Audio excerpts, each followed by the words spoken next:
আমি বিগত কেইবাটা বছৰ ধৰি আমি যেটো উদযাপন কৰি আহিছোঁ আমাৰ গ্ৰীষ্মকালীন কৰ্মশালা এই বছৰ আমি পালন কৰিছোঁ আৰু লগতে আমাৰ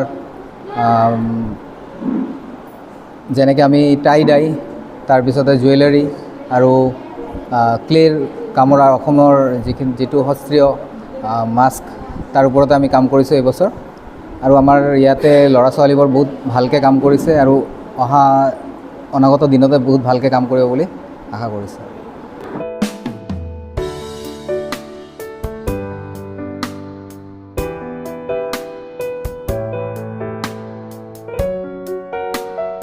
বঙাইগাঁও আৰ্টিষ্ট গিল্ড আৰু ৰাখাল দাসগুপ্ত ফাউণ্ডেশ্যনৰ তত্ত্বাৱধানত আৰু লগতে সৃষ্টি চাৰুকলা কেন্দ্ৰ আৰু ৰেনেচা আৰ্ট একাডেমীৰ তত্ত্বাৱধানত যে 3 দিনীয়া কৰ্মশালা আমি আয়োজন কৰিছিলোঁ।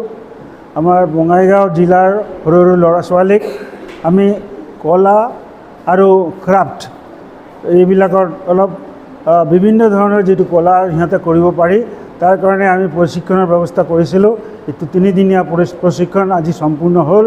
ইয়াতে বিভিন্ন ধৰণৰ আমি গ্ৰীষ্মকালীন এই শিবিৰত বিভিন্ন ধৰণৰ কলা ইয়াত শিকোৱা হৈছে ল'ৰা ছোৱালীক। আমি ইয়াতে ল'ৰা ছোৱালীক প্ৰথমতে ক্লে মডেল শিকোৱা হৈছে, তাৰপিছত জুৱেলাৰী যি কেনেকৈ বিভিন্ন ঘৰুৱা বস্তু দি আমি কেনেকৈ বিভিন্ন ধৰণৰ ঘৰুৱা জুৱেলাৰী বনোৱা যায়, দেখাত বহুত সুন্দৰ হয়। ইয়াৰ পিছত ইয়াতে টাই এণ্ড ডাই যেটো আৰ্ট এইটো শান্তিনিকেতনৰ বহুত বিখ্যাত এটা আৰ্ট। এইটো আমাৰ শান্তিনিকেতনৰ এজন টিচাৰ সৌৰভ বুলি তেওঁ আহি ইয়াত শিকাইছে। গতিকে এই 3 দিনীয়া যেটো ৱৰ্কশ্বপ আমি কৰিছোঁ এইটো যথেষ্ট ফ্ৰুটফুল হৈছে আৰু ল'ৰা ছোৱালী যথেষ্ট আনন্দৰ সৈতে এই 3 দিনীয়া অতিবাহিত কৰিছে। আশা কৰিছোঁ আমাৰ ল'ৰা ছোৱালী যিবিলাক শিকিলে সেই শিক্ষণীয় বস্তুখিনি তেওঁলোকে ঘৰতে আকৌ প্ৰেক্টিছ কৰি ইহঁতৰ কামবিলাক আৰু উন্নত কৰিব পাৰিব। এইখিনি আমি আশা কৰি মই বক্তব্য শেষ কৰিছোঁ।